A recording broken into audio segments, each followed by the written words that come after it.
A Texas mother and her 3 kids making the dangerous 300-mile journey out of Afghanistan stopped at 20 Taliban checkpoints along the way, reportedly paying as much as $500 to $4,000 per person at every stop. A team of military veterans funded by private donations led the effort and said the State Department was of little help. As the Taliban claims total control of Afghanistan, 100 to 200 remaining Americans like Nazria are desperate to leave. She says the Taliban is going door to door trying to find them. Am I going to end up living here? Am I going to end up dying here? What's going to happen? In Mazar-e-Sharif, empty commercial planes that could carry some 600 passengers are still waiting for clearance from the Taliban. The State Department confirms Americans are among those stuck.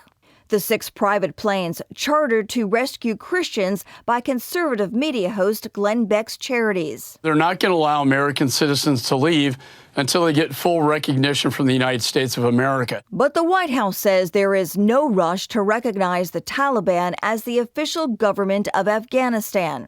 Speaking in Doha, Secretary of State Anthony Blinken said he is unaware of any, quote, hostage-type situation, and that Americans are among the groups stopped by the Taliban. They have said that those without valid documents at this point can't leave. But because all of these people are grouped together, that's meant that flights have not been allowed to go. Meanwhile, an email obtained by Fox News shows the State Department is putting restrictions on private evacuation flights over security concerns, stranding some Americans.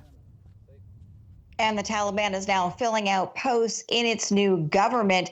The cabinet includes several men on the U.S. and the UN terror list. 4 of them spent time in Guantanamo Bay, Cuba, in the detainment facility before they were traded for an American soldier back in 2014. And Pat, by the way, the U.S. is offering a $10 million reward for one of them. Well, Tara, I understand that the women are rising in public protest. What's happening to those women in Afghanistan? Well, Pat, what they want is inclusion, equality, a voice in the new government. But what they're being met with is violence.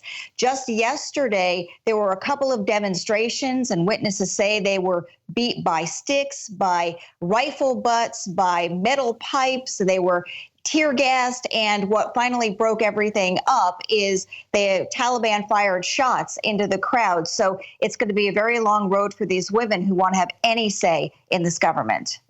Tara, I'm personally shocked. What you're saying in this report is that we have airplanes that Glenn Beck or some private individuals have chartered airplanes.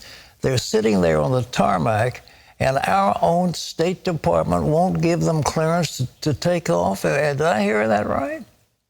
Well, the Biden administration, claims it's the Taliban, but Plan B, that is a private group that is facilitating some of these flight evacuations, says it is actually the State Department that is holding up the whole show. But again, the Biden administration says that's not the case. It is the Taliban. Who do you believe? I heard, Tara, we did a report a few days ago that there were actually flights in the air with American citizens on board, and the State Department asked other countries not to give them clearance to land. Is that a true story? I don't know. Nobody really knows for sure. But in the meantime, all of these passengers, some 600 passengers at least, are sitting on that ground, many Americans among them, not knowing if or when they're ever going to take off, and whether the State Department is responsible for some of this. I am sure that will come out in the days ahead. There are reports that there is evidence to prove that they are participating in some of this, Pat. Thanks, Tara. Ladies and gentlemen, it's the most shocking abuse. You talk about it, they say, well, why don't you impeach? Impeachment won't work. It won't be in time. But it's the most feckless, unbelievable violation of the oath of office to defend and protect the United States of America. We have a president who has cognitive impairment, and we have a Secretary of State who's incompetent, and the generals and others up and down the line, they're not getting the people out, and they've made terrible blunders. I know we shouldn't have gotten into this mess. I mean, a long time ago, we should have just been content to have a few of the Delta Force and SEAL team in there working and let the rest of it go. But we've gotten in there. But the coming out has just been an absolute disaster. It is probably the worst foreign policy disaster in the recent history of the United States of America. And the suffering people of those who worked with us, we no longer have credibility around the world anywhere. Nobody of our enemies fear us, and our allies don't want to work with us because they don't trust us. And they all know that we have a man in charge of this government who has cognitive impairment. He doesn't know what's going on. And then we have somebody who has a nervous laugh when she's told about tragedy. And where is she?